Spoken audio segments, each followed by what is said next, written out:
नमस्कार, मैं हूं विशाल यादव। अभी तक आप लोग सिर्फ ये सुनते थे कि जो जज सरकार पर एक्शन लेता है उसे परेशान किया जाता है, उसका डिमोशन किया जाता है, उसका तबादला किया जाता है, यहां तक कि उसकी खोपड़ी तक तोड़ दी जाती है, जैसा कि सुब्रमण्यम स्वामी ने कहा था।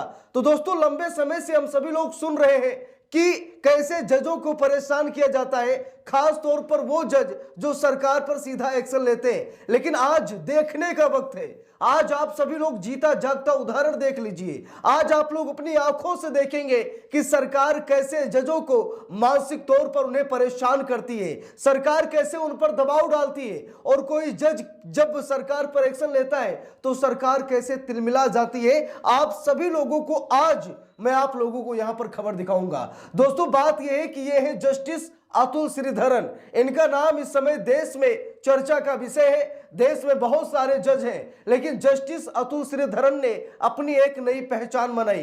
पहचान उस वक्त बनी थी जब ये मध्य प्रदेश हाई कोर्ट के जज थे, और जब इन्होंने मोदी सरकार के मंत्री विजय शाह पर एफआईआर का आदेश दिया था, तब मोदी जी ने इनका तबादला मध्य प्रदेश हाई कोर्ट से इलाहाबाद हाई कोर्ट करा दिया था। और इस समय जस्टिस अतुल श्रीधरन साहब कहां?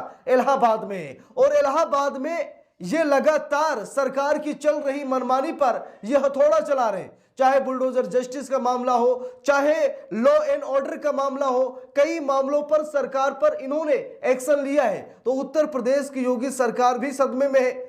और अब जस्टिस अतुल श्रीधरन पर एक हिसाब से कह लीजिए कि उन पर बहुत बड़ा एक्शन सरकार का।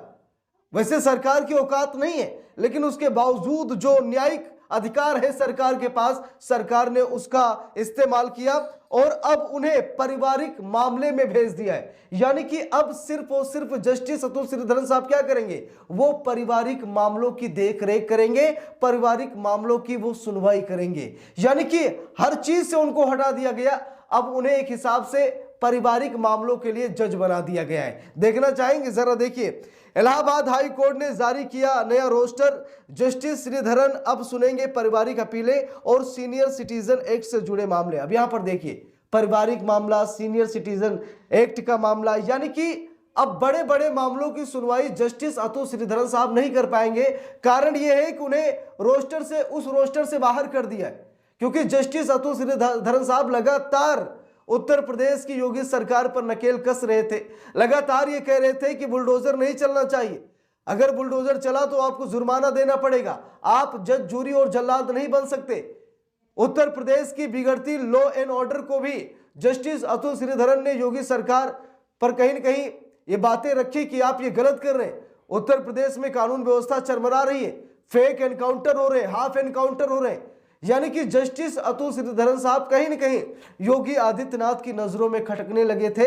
और हर वो जज खटकता है सरकार की नजर में जो जज निष्पक्षता, ईमानदारी से काम करता है। बाकी जो सरकार की चरण वंदना करते हैं और भविष्य में बड़े पद पर बैठने की चाह रखते हैं, वो तो भाई सरकार के इशारे पर ही काम करते हैं, इसमें कोई कहने वाली बात नहीं है। अब यहां पर देखिए, खबर में लिखा भी है, इलाहाबाद हाई कोर्ट ने पिछले हफ्ते बेंचों के गठन रोस्टर की नई अधिसूचना जारी की, जो आज यानी सोमवार को लागू हो गई है। चीफ जस्टिस अरुण भंसाली के आदेश पर 19 मार्च को पारित प्रशासनिक आदेश में कई डिवीजनों और सिंगल जज बेंचों में महत्वपूर्ण बदलाव किए गए हैं।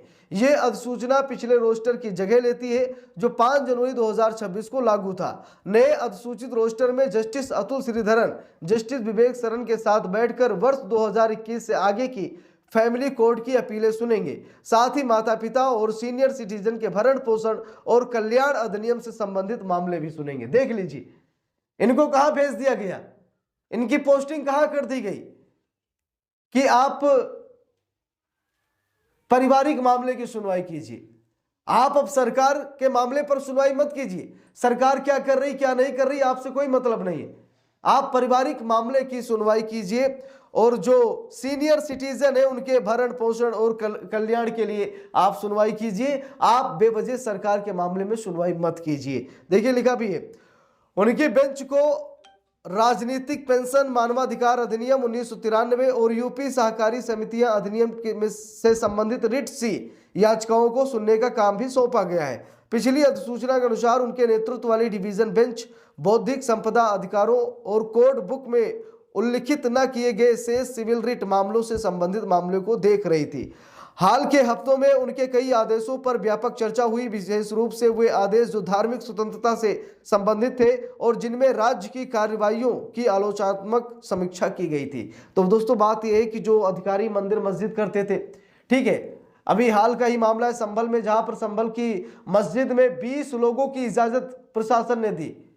अब वहां पर कुछ मौलवी पहुंच गए इलाहाबाद हाई कोर्ट, उन्होंने कहा कि ऐसा है कि हमारे यहाँ बड़ी संख्या में लोग आते हैं, नमाज है, लोग आते हैं। तो जस्टिस अतुल श्रीधरन साहब ने कहा था, वहां के अधिकारियों से कहा था कि देखिए अगर आप लॉ एंड ऑर्डर नहीं संभाल पा रहे तो आप इस्तीफा दे दीजिए या अपनी पोस्टिंग कहीं और कर लीजिए।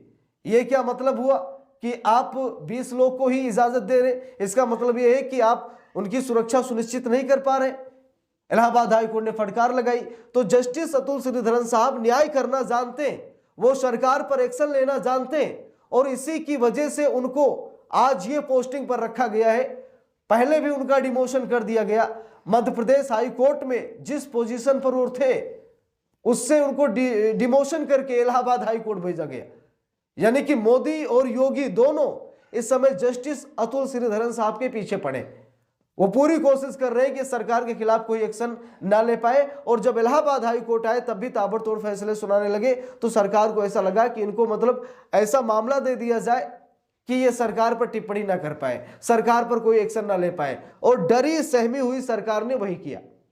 अब इनको पारिवारिक मामले में सुनवाई के लिए रख दिया है। इनको सिटीजन जो मतलब बूढ़े बुजुर्ग लोग हैं, ठीक, उनके भरण पोषण कल्याणकारी योजनाओं के लिए उनको मतलब मामले की सुनवाई के लिए रख दिया है। तो इससे साफ पता लगता है दोस्तों कि ये सरकार डरी हुई है, ये सरकार सहमी हुई है। और जो जज निष्पक्ष होकर ईमानदारी से काम कर रहे हैं उन्हें ईमानदारी से काम भी करने नहीं दिया जा रहा है। उनका डिवीजन बदला जा रहा है, उनकी पोस्टिंग बदली जा रही है, उनका डिमोशन किया जा रहा है, उनका तबादला किया जा रहा है। जबकि कई बार ये कहा जा चुका है, सुप्रीम कोर्ट के जज जस्टिस उज्जवल भुइया ने भी कहा कि भाई न्यायपालिका में सरकार दखल ना दे, जजों के तबादले पर सरकार दखल ना दे, लेकिन सरकार सीधा तबादला कर रही है।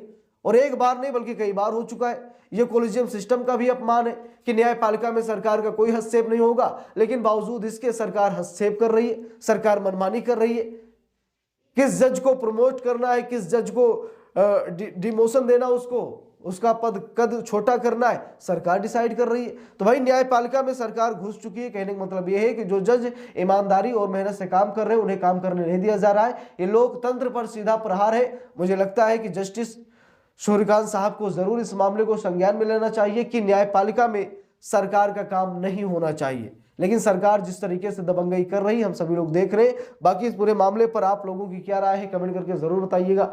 वीडियो को लाइक शेयर, अगर चैनल पर नए हैं सब्सक्राइब करके सपोर्ट कीजिएगा। मिलते हैं दूसरी वीडियो में, तब तक के लिए बहुत बहुत धन्यवाद।